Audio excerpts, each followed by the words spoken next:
एक महिला जिसकी उम्र दोस्तों लगभग 34 वर्ष के आसपास होती है। इंस्टाग्राम पर बहुत सारे दोस्त होते हैं, लेकिन उसकी एक दोस्ती एक ऐसे लड़के से हो जाती है, उसका उस लड़के से इंटरेस्ट इतना दिन प्रतिदिन बढ़ता जाता है।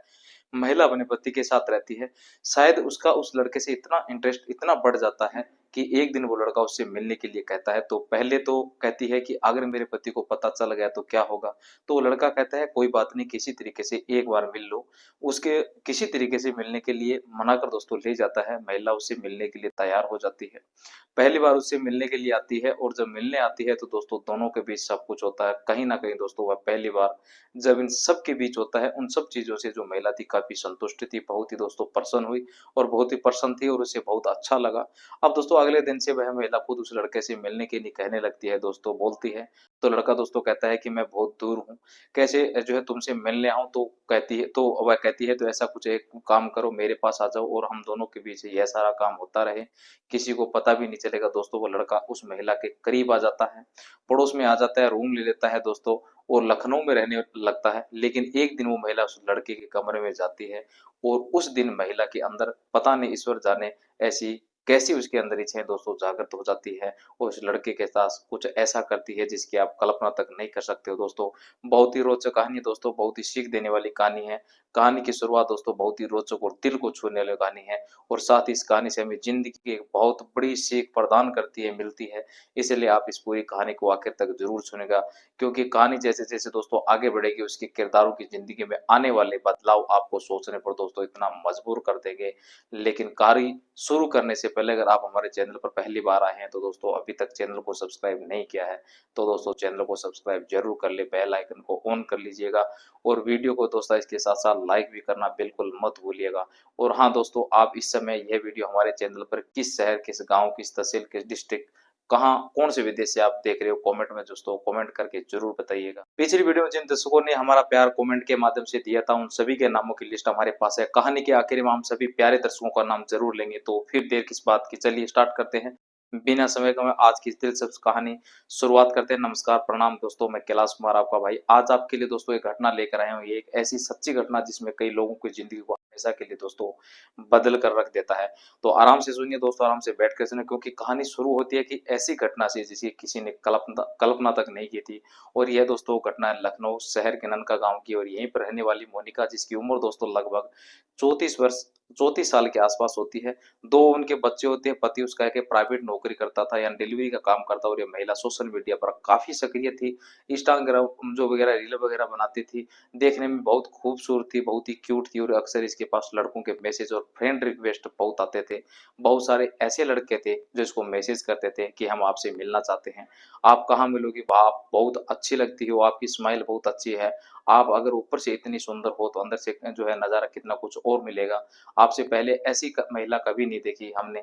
दुनिया भर की दोस्तों बातें करते थे, लेकिन कहते हैं कि इंसान के मन में कब कौन सी बात बैठ जाए किसी को दोस्तों पता नहीं चलता है। मोनिका के पास एक दिन इंस्टाग्राम पर मैसेज आया रहता है, और दोस्तों रिक्वेस्ट आई रहती है, और लड़के का नाम दोस्तों प्रवीण होता है। जो डीपी लगी थी भेजी दोस्तों उसकी खूबसूरती, और वह उसको जो है एक्सपेक्ट कर लेती है, और इधर से हाय का मैसेज आया रहता है, इधर से ये भी हाय का जो जवाब है वो दे देता है। जब दोनों जवाब दोस्तों दे देते हैं तो दोनों में बातचीत का जो सिलसिला शुरू हो जाता है। और दोस्तों बातचीत शुरू होते पता चलता है कि जो परवीन है वो जोधपुर का रहने वाला है। वो बताती है कि मैं लखनऊ में रहती हूँ, और वैसे रहने वाले दोस्तों कि मैं उत्तर प्रदेश मुरादाबाद की हूँ। दोस्तों दोनों में बातों का सिलसिला शुरू होता है, चालू होता है, और सिलसिला होते दोनों में दोस्ती ऐसी हो जाती है, और दोस्ती इतनी ज्यादा बढ़ जाती है कि दोनों एक दूसरे को अपना नंबर तक दे देते हैं, और फोन से बातें होने लगती है। मोनिका का पति जो डिलीवरी बॉय का काम करता था, उसे बिल्कुल इस बात का अंदाजा नहीं था कि उसकी पत्नी कब अब किसी और के संपर्क में है, किसी और के जाल में फंस गई है।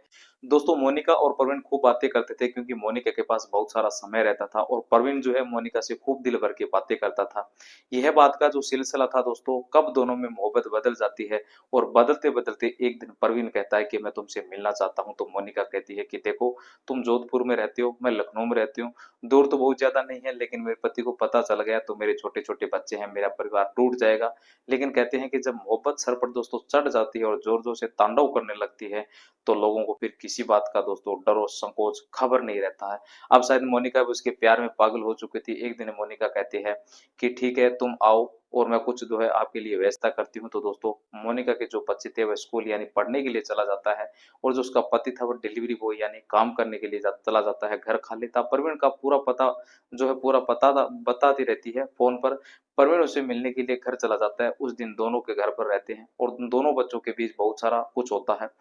कहीं न कहीं जो पल था प्रवीण के लिए कुछ आनंदमय ज़रूर था, जो उसे बहुत अच्छा लगा। इसके बाद दोस्तों यह सिलसिला यूँ ही थमता नहीं है और आगे बढ़ता ही जाता है। अब दोस्तों प्रवीण और मोनिका से मिल कर के जोधपुर यानी चला जाता है, लेकिन मोनिका को शायद प्रवीण के साथ बिताया हुआ पल, बिताए हुए याद दोस्तों काफ़ी ज़्यादा सता रही होती है। दोनों में जो प्यार था और भी दोस्तों गहरा जाता है, मंडरा चुका होता है। मोनिका प्रवीण को बार-बार फ़ोन करने लगती है और कहती है कि अब तुम के बिना मेरा बहुत मिलने का जो मन कर रहा है, ऐसा कुछ करो कि तुम हमसे मिलने रोज आया करो। तो प्रवीण कहता है रोज तो मुश्किल नहीं है क्योंकि 9 घंटे का सफर होता है। तो कहती है कि ऐसा कुछ करिए कि तुम मेरे पड़ोस में आ जाओ, लखनऊ में आ जाओ और कोई काम कर लो, हम लोग यहीं साथ में रहेंगे और तुम नौकरी यहीं पर करना। साथ ही साथ हम दोनों अपना जो है सिस्टम है वो भी चलता रहेगा। प्रवीण की दोस्तों उम्र लगभग 22 साल के आसपास होती है और गांव में दोस्तों रहता है। खेती किसानी का काम करता था। तो कहता है कि ठीक है। अब आदित्य के घर में कहता है कि ठीक है, अब मेरा खेती वेती करने का मन नहीं कर रहा है, मैं सोच रहा हूँ कि जाकर के कोई नौकरी कर लूँ। तो उसके घरवाले कहते हैं कि खेती किसानी इतना है कि नौकरी करके करेगा ही क्या? कहता है कि नहीं, मेरी खेती में जो मन नहीं लगता है। उसके माँ-बाप मजबूर हो जाते हैं और कहते हैं कि ठीक है, जो समझ में आए वो कर। प्रवीण अपना झोला-झंडी जो वहाँ से उठाता है और दोस्तों निकल लेता है लखनऊ की तरफ। जो मोनिका थी सबसे पहले उन्हें उसके लिए कमरे ढूँढ रखे अपने बगल में ही जिस बिल्डिंग में रहती थी। उसी में एक जो कमरा खाली था वो जो कमरा उसको दिला देती है। प्रवीण दोस्तों वहाँ पहुँच जाता है मोनिका के पास जो कमरा लिया रहती है।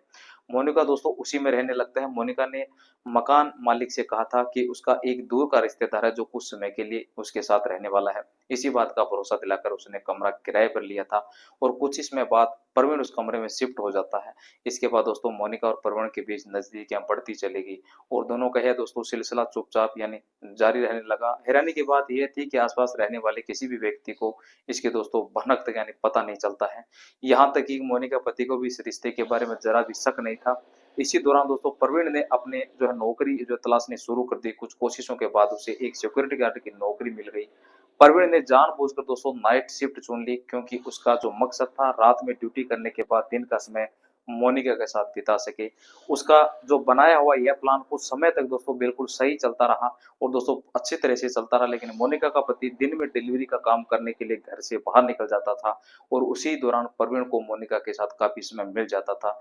दोनों को लगने लगा था कि उनका वह राज हमेशा छिपा रहेगा, लेकिन उन्हें अंदाजा नहीं था कि जिस कहानी को वे इतनी सावधानी से छिपा रहे हैं उसमें जल्द ही एक ऐसा मोड़ आने वाला है जो सब कुछ आपका बदल कर रख देगा। दोनों का सिलसिला दोस्तों यूं ही चलने लगता है। लगभग दोस्तों 8-10 महीने के आसपास समय यानी वक्त बीत जाता है। कानों कान तक दोस्तों किसी को खबर तक नहीं रहती है। दोनों बच बचा के अपने प्लान में बिल्कुल कामयाब थे और अपनी जो जरूरतमंद थी वो सब दोस्तों पूरा कर रहे होते हैं। दोस्तों कहीं ना कहीं मोनिका बहुत खुश रहने लगती थी। मोनिका का दोस्तों जो लगाव था प्रवीण का अपने पति से ज्यादा प्रवीण की तरफ हो गया था। उसे यही लगता था कि प्रवीण ही उसकी सारी दुनिया है और जो कुछ है बस प्रवीण ही है। उसको अपने पति ही बिल्कुल परवाह नहीं। जब भी उसका पति मोनिका के साथ होता, थोड़ी थोड़ी बात कर देता तो मोनिका गुस्सा हो जाती। उसका कहीं ना कहीं ये चिड़चिड़ापन स्वभाव देखकर उसको दोस्तों शंका सी होने लगा। और ये पहले तो ऐसा नहीं करती थी, लेकिन ये 2-4-5 महीने में जो इसका स्वभाव है इतना कैसे बदल सकता है। लेकिन कभी उसने उसके चरित्र पर शक नहीं किया। उसे लगा कि हो सकता है कि कोई दिक्कत परेशानी हो। तो दोस्तों उसका पति पूछता भी था कि तुम्हें जो है तकलीफ क्या है, तुम्हारे स्वभाव में इतना परिवर्तन होने का कारण क्या है। लेकिन दोस्तों मोनिका कभी कुछ नहीं बताती थी। जब ये ऐसा प्रेम से पूछता था तो इसके ऊपर उल्टा बिगड़ जाती है। कहती कि तुम्हें क्या लगता है कि मैं बदल गई हूँ। जैसा कि पत्नियों का रिएक्शन होता है सेम वही रिएक्शन मोनिका का भी रहता है। एक दिन दोस्तों शाम का समय था, एक दिन का समय था और मोनिका के बगल वाले कमरे में एक महिला और एक जो है पति पत्नी रहते थे, परिवार रहता था। मोनिका और प्रवीण दोनों कमरे में अपना गलत काम कर रहे होते हैं। उसके बाद ये लोग जब सब काम खत्म करके बाहर निकलते हैं तो महिला उसको आते हुए देख लेती है। एक दिन देखती है, कुछ नहीं कहती, सोचती है किसी काम से गया होगा। अब रोज रोज का दोस्तों सिलसिला यूं ही चलता रहा तो कहीं ना कभी कभी किसी की नजर पड़ ही जाती है। विशेष करके जो औरतें होती हैं औरतों पर विशेष ध्यान देती है। वो महिला मोनिका के ऊपर ध्यान देने लगती है। वो उस लड़के को 3-4 दिन लगातार देख लेती है। एक दिन दोस्तों मोनिका के पति से कहती है कि तुम ड्यूटी चले जाते हो, तुम अपने घर पर भी थोड़ा ध्यान दिया करो। वो कहता है कि क्या हुआ भाभी। तो कहता है कि तुम बड़े नादान हो और पूछते हो कि क्या हुआ। तुम्हारे जाने के बाद जो ऊपर वाला लड़का है वो अक्सर तुम्हारे कमरे में आता है, तुम्हारे कोई रिश्तेदार है क्या? तो कहता है कि मैं तो कोई उसको जानता भी नहीं हूँ कि मेरा कोई रिश्तेदार यहाँ आया है, तो मेरा तो जानने वाला कोई है नहीं यहाँ। तो कहते नहीं, वह तुम्हारे कमरे में तुम्हारे जाने के बाद आता है और बहुत देर तक रहता है, तुम्हारी पत्नी से बहुत सारी वो बातचीत करता है। ये सुन करके भाई जो मोनिका का पति था उसका दिमाग ठनक जाता है, भनक जाता है और वो सोचता कि यार ये क्या हो गया। वो जाता है अपनी पत्नी मोनिका से पूछता है कि ऊपर वाला लड़का कमरे में क्यों आता है। इतना सुनते ही मोनिका का जो क्रोध था दोस्तों सातवें आसमान आठवें आसमान पर हो जाता है। कहता है कि तुम किसी के बारे में ऐसे अनाप शनाप कुछ भी बोल देते हो, तुम कभी देखे हो उसको कमरे में आए हुए? बोला नहीं मैं देखा नहीं, लेकिन लोग मुझे बता रहे हैं। तो मोनिका कहती है कि यदि लोग तुम्हें कुछ भी बताएंगे तो तुम लोगों की बातों का विश्वास कर लोगे, मतलब तुमको मेरे ऊपर भरोसा नहीं है। मोनिका उसे दबाव बनाने का प्रयास करती है, लेकिन कहीं ना कहीं जो शंका थी वो उसके पति के दिमाग में दोस्तों बैठ चुकी थी। तो उसे लगा कि कहीं ना कहीं बात कुछ जरूर है, तभी उसका स्वभाव में इतना दोस्तों परिवर्तन आ गया। और जब से ऊपर वाला लड़का आया शायद कुछ ज्यादा ही है, लेकिन मुझे इस बात में कोई जानकारी नहीं। वो एक प्लान तैयार कर लेता है। प्लान यह होता है कि मोनिका से कहता है कि मैं ड्यूटी जा रहा हूँ, लेकिन मोनिका कहती है कि ठीक है। वो ड्यूटी ना जाने के जो बगल वाले आंटी थे उनसे कहता है कि जैसे ही यह लड़का कमरे में प्रवेश करे तो मुझे फोन कर देना। जैसे ही वह कमरे में प्रवेश करता है, वह बगल वाले जो आंटी थी या भाभी थी वह उसको यानी फोन कर देती है और वह धड़ाक से गाड़ी बाहर पार्क करता है और दबे पांव गेट खोल करके कमरे में के सामने आ जाता है और देखता है कि दरवाजा अंदर से बंद और अंदर से दोस्तों अजीब तरह की जो आवाजें आ रही थी। ये आवाज उसको पहचानने में थोड़ा सा समय लग गया, यानी वक्त नहीं लगा कि मामला कहीं ना कुछ कुछ गड़बड़ है दोस्तों। उसके बाद दरवाजा खटखटाने लगता है। दरवाजे की खटखटाहट सुन करके मोनिका और परमणि दोनों दोस्तों डर जाते हैं और उसे लगा कि यार कौन आ गया। इतने में से जो है बच्चे आ गए होंगे या फिर हो सकता है कोई पास पड़ोस का आया होगा, क्योंकि उसका पति ड्यूटी जाने के बाद रात को ही लौटता था दिन भर, क्योंकि दिन में आने की कोई बात ही नहीं बनती है। लेकिन शंका कहीं ना कहीं मोनिका को हो रही थी कि क्योंकि 2 दिन पहले उसका पति पूछ रहा था, वो डरते हुए से छुपा करके डरते हुए जाकर के गेट खोलती है तो उसकी आंखों के जो पैरों के नीचे है वो दोस्तों जमीन खिसक जाती है और धर धर कांपने लगती है। अपने पति को सामने देखकर वो कहती है कि तुम अचानक कैसे आ गई? तो बोला कि बगल में डिलीवरी देने आया था, सोचा मैं तुमसे मिलवा यानी चल कि आज तो कुछ ऐसा भी कभी नहीं हुआ, लेकिन मैं देखने के लिए आ गया आपके पास। उसका पति कहता है कि तुम ऐसे उल्टे सीधे सवाल क्यों कर रही हो, आखिर बात क्या है? वो बोली कुछ नहीं। वो अपना जूता वगैरह उतारने लगता है और जैसे अंदर जाने का प्रयास करता है, दरवाजे के सामने खड़ी हो जाती है और कहती है कि क्यों इतना जल्दबाजी क्यों कर रहे हो? तुम जाओ पहले डिलीवरी करके आओ, शाम को आना आराम से। बोला नहीं मुझे अंदर जाना है, थोड़ा सा बैठना है, अभी काम नहीं है, कोई ऑर्डर वॉर्डर आया नहीं है। अब दोस्तों वह अंदर जाता है तो देखता है कि जो लड़का है वह छिपा हुआ बैठा है। दोस्तों वो देख के मोनिका से पूछते हैं कि ये कौन है? तो मोनिका के पास दोस्तों कोई जवाब नहीं था। वो जवाब तो देते दे भी तो क्या दे दोस्तों, काफी दोस्तों आपस में विवाद होता है पति पत्नी में, और जो लड़का था उसके बीच में भी। मोनिका का दोस्तों पति उस लड़के को यानी प्रवीण को मारता पीटता भी है। प्रवीण दोस्तों चुपचाप क्या करता है, अपने कमरे में चला जाता है। उसके बाद दोस्तों मोनिका को लगा कि यह तो गड़बड़ है, अब किया भी क्या जाए। तो वह कोई दूसरा रास्ता दोस्तों ढूंढने का प्रयास करती है, सोचती है कि कुछ ऐसा किया जाए कि काम भी बन जाए और किसी को पता भी ना चले। एक दोस्तों प्लान तैयार कर लेती है। काफी ये जो विवाद था काफी हफ्ते 2 4 5 हफ्ते तक चलता है। पति पत्नी बीच अनबन हो जाती है, दोनों के बीच जो अच्छे रिश्ते थे बिल्कुल दोस्तों टूट चुके होते हैं। मोनिका दोस्तों क्या करती है, आखिर में जो प्रवीण था उसको सारा प्रोग्राम बताती है कि हमारा तुम्हारा मिलना इतना आसान नहीं है, एक ही रास्ता बचा है कि तुम यहाँ से कमरा छोड़ दो और उसके बाद मैं प्लान बताती हूँ कैसे क्या करना चाहिए, उसके बाद दोस्तों हम उसी हिसाब से काम करेंगे। तो प्रवीण कमरा छोड़ करके दूसरी जगह चला जाता है तो थोड़ा सा माहौल दोस्तों ठंडा हो जाता है। पति पत्नी के बीच जो बातें बिगड़ चुकी थी वो धीरे धीरे करके सुधरने लगती है। मोनिका खुद सुधारने का प्रयास भी करती है कि मोनिका उन सब चीजों को भूल सके, क्योंकि मोनिका का एक विशेष प्लान था जिस प्लान की खबर किसी को नहीं थी। दोस्तों प्रवीण जब जो है मोनिका को यहाँ से चला जाता है तो जो मोनिका थी प्रवीण के लिए एकदम तड़प रही होती है। अपने पति को बेशक समझा रही होती है, लेकिन अंदर ही अंदर उसे यही लग रहा था कि उसकी जो दुनिया वह प्रवीण है, उसका पति है, उसका कुछ नहीं है। स्थितियां यह बन गई होती है जब से प्रवीण उसको छोड़ करके उससे दूर चला जाता है तो मोनिका उसके लिए परेशान रहती है। अक्सर फोन पर बात करती थी। इधर मोनिका का पति मोनिका का नंबर बदल देता है। वह तो बात समझा रहा था कि उनकी बात हो सकता है फोन वगैरह से होती हो, लेकिन उसको क्या पता है कि इंस्टाग्राम से बात हो रही हो। मोनिका अपना दूसरा नंबर दे देती है और दोनों में फिर से बातें होने लगती है। अब मोनिका के दिमाग में तो एक प्लान चल रहा था। मोनिका एक दिन प्रवीण के लिए कुछ इतना ज्यादा परेशान हो जाती है, उसको यही लगता है कि या तो आज भाग जाऊं या कुछ ऐसा कदम उठा लूं कि जो रोज रोज का झंडा वही खत्म हो जाए। प्रवीण से उसकी बात चल रही होती है। प्रवीण को दोस्तों बताती है कि अब मैं तुम्हारे बिना रह नहीं पाऊंगी, कोई रास्ता निकालो। तो दोस्तों प्रवीण कहता है कि मैं क्या रास्ता निकालूं, कुछ तुम ही निकालो। दोस्तों एक दिन मोनिका और उसका पति दोनों शाम को खाना खाते हैं और दोस्तों खाना खाने के बाद दोनों बिस्तर पर लेटे हुए थे। तभी दोस्तों मोनिका और उसके पति के बीच कुछ पुरानी बातों को लेकर के दोस्तों कहासुनी हो जाती है आपस में। और जब कहासुनी होती है तो बस इतना जो बात बढ़ जाती है कि मोनिका अपने पति के ऊपर पूरी तरीके से दोस्तों हावी हो जाती है और बगल में रखा हुआ तकिया उसके मुंह पर दबा देती है और तब तक दबाती है जब तक उसके शरीर से जान नहीं निकल जाती। अब जब तो थोड़ी ही देर में उसके हाथ पैर बिल्कुल ठंडे पड़ने लगते हैं और उसके शरीर से जान निकल चुकी होती है दोस्तों। लेकिन मोनिका दोस्तों उसी टाइम है हड़बड़ा जाती है, तुरंत जो है प्रवीण को फोन करती है और सारी बातें बताती है। प्रवीण भी दोस्तों हक्का बक्का यानी डर रह जाता है, यार कि अब करूं तो क्या करूं, मामला तो बड़ा पेचीदा हो गया है, हमको फोन भी कर दिया, अगर कोई मैटर होगा तो सबसे पहले मैं फंसूंगा। अब मोनिका करे तो क्या करे। वह कहता है कि ऐसा करो कि तुम तो चुपचाप है जो सो जाओ और सुबह उठना तो रोने का नाटक करने लगना। उसके बाद दोस्तों जब कोई ऐसा पूछे कुछ बोले तो बोल देना कि हार्ट अटैक आ गया।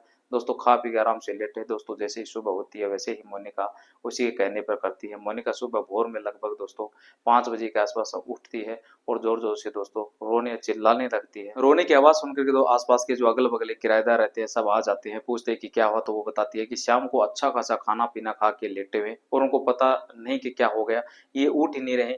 लोग जब जाकर उसको हिलाने डुलाने का प्रयास करते हैं तो दोस्तों उसके शरीर में जब जान हो तो उठे, जान तो निकल चुकी थी, कब का हाथ पैर उसके ठंडे पड़ गए थे। अब लोगों को जो है लगा कि यार ये क्या हो गया, लेकिन जो पड़ोस वाली वो महिला थी वो तो सारा किस्सा जानती थी, वो समझ गई थी कि कहीं ना कहीं ये सारा खेल मोनिका का ही है। वो चुपके से दोस्तों 100 नंबर पर फोन कर देती है, पुलिस आ जाती है। पुलिस देकर के दोस्तों मोनिका यानी घबरा जाती है। उसे लगा कि पुलिस को किसने फोन किया किसने नहीं किया। पुलिस आकर के पूछता दोस्तों मोनिका से करती है। तो जो पड़ोस महिला थी और जो मोनिका का पति था वो दोनों बहुत अच्छे थे। दोनों को दोस्तों व्यवहार भी बहुत अच्छा था, क्योंकि जब मोनिका वहां नहीं रहती थी तो अक्सर यह खाना पीना उसके लिए लाकर दे दिया करती थी। स्वभाव का बहुत अच्छा आदमी था मोनिका का पति। वह सारी बात पुलिस को बताती है कि हमें तो लग रहा है कि इन दोनों के बीच कुछ विवाद हुआ है, जिसके चलते मोनिका ने इसके साथ कुछ गलत किया है। क्योंकि दोस्तों मोनिका का पड़ोस ऊपर एक लड़का रहता था, उसके साथ गलत चक्कर चल रहा था। पुलिस को दोस्तों समझने में देर नहीं रखती है, मोनिका से पूछताछ करती है, बातें बनाती है, लेकिन बना दोस्तों नहीं पाती है मोनिका। उसके जो जवाब मिलते थे वो पुलिस को शक में डाल दिया। पुलिस दोस्तों शव का पंचनामा करके पोस्टमार्टम के लिए भेज देती है। जब दोस्तों पोस्टमार्टम में रिपोर्ट आती है तो उसमें गला दबाकर हत्या की पुष्टि होती है। पुलिस को समझने में देर नहीं लगती, मोनिका को दोस्तों तुरंत प्रभाव से गिरफ्तार करती है और पूछताछ करती है। जब मोनिका को पूछताछ करती है तो मोनिका तो पहले इधर उधर के बहाने बनाती है, लेकिन जवाब संतोषजनक नहीं होते तो पुलिस की कड़ाई से सच्चाई पूछताछ करती है। तो मोनिका दोस्तों तोते की तरह सब कुछ रटने लगती है। उसके बाद पुलिस जो है उस लड़के के पास जाती है, प्रवीण को लोकेशन ट्रेस करती है तो उसको जो है जयपुर के आसपास ही उसे गिरफ्तारी कर लेती है। दोस्तों वो जो आपका जो है उसको वो भी पकड़ा जाता है और उसका साथ देने के लिए मोनिका को उसे भी जो है संबंधित धाराओं में जेल भेज दिया जाता है। मोनिका की जिंदगी में हालात पूरी तरह बदल चुके थे। इस घटना का सबसे बड़ा असर उन दो मासूम बच्चों पर पड़ा जिनका इसमें कोई कसूर नहीं था। अचानक उनके सिर से माता पिता का साया उठ गया, उनकी देखरेख की जिम्मेदारी दोस्तों परिवार के दूसरे लोगों पर आ चुकी है। जब यह खबर दोस्तों मोनिका के ससुराल तक पहुंचती है तो उसके ससुर देवर और परिवार के दूसरे सदस्य वहां पहुंचे, वहीं मोनिका के मायके वाले भी पहुंचे, लेकिन तब तक दोस्तों बहुत देर हो चुकी थी। परिवार के लोगों ने दोनों बच्चों को अपने साथ ले जाने का फैसला किया और उनकी जिम्मेदारी संभालने की बात कही। मोनिका के ससुराल वालों ने पुलिस से मामले में सख्त कार्रवाई की मांग की। उनका कहना था कि कानून के मुताबिक ऐसी कार्रवाई होनी चाहिए जिसमें भविष्य में कोई भी व्यक्ति रिश्तों में विश्वासघात और गलत फैसलों के परिणामों को हल्के में न ले। दोस्तों इस कहानी का मकसद किसी एक व्यक्ति या किसी एक वर्ग को दोषी ठहराना नहीं है। रिश्तों में दोस्तों अगर किसी तरह की परेशानी है तो उसका समाधान बातचीत, परिवार की मदद और जरूरत पड़ने पर जो है कानूनी रास्ते किया जाना चाहिए। छिपे हुए रिश्ते, धोखा और गलत फैसलों पर कई बार सिर्फ दो लोगों की जिंदगी नहीं दोस्तों बल्कि पूरे परिवार और मासूम बच्चों का भविष्य भी प्रभावित कर देते हैं। इसलिए ऐसी घटनाओं से हमें यह सीख सबक लेना चाहिए, रिश्तों में ईमानदारी, विश्वास और सही समय पर सही फैसला बहुत जरूरी है। दोस्तों इस वीडियो को बनाने का हमारा मकसद सिर्फ आपको जागरूक और सावधान करना था। आपको यह कहानी कैसी लगी अपनी राय कमेंट बॉक्स में दोस्तों जरूर बताइएगा। और अब समय है हैं उन दर्शकों के नाम लेने का दोस्तों जिन्होंने हमारे कल चैनल पर कमेंट किया था। तो एक-एक हम नाम लेते हैं दोस्तों। लालचंद आर्या कोटा राजस्थान से, उसके बाद दोस्तों आपका शशिकांत है जो बहुत दूर से यानी भुवनेश्वर उड़ीसा से उसने कमेंट किया है राजधानी से। रमाकांत बूंदी राजस्थान से, परी पटना बिहार से और सूरज भाई उत्तर प्रदेश से। आप सभी का दिल से धन्यवाद दोस्तों। फिर मुलाकात होगी एक नई कहानी के साथ। आज की कहानी में बस इतना ही। तब तक के लिए धन्यवाद। नमस्कार, जय हिंद, जय भारत।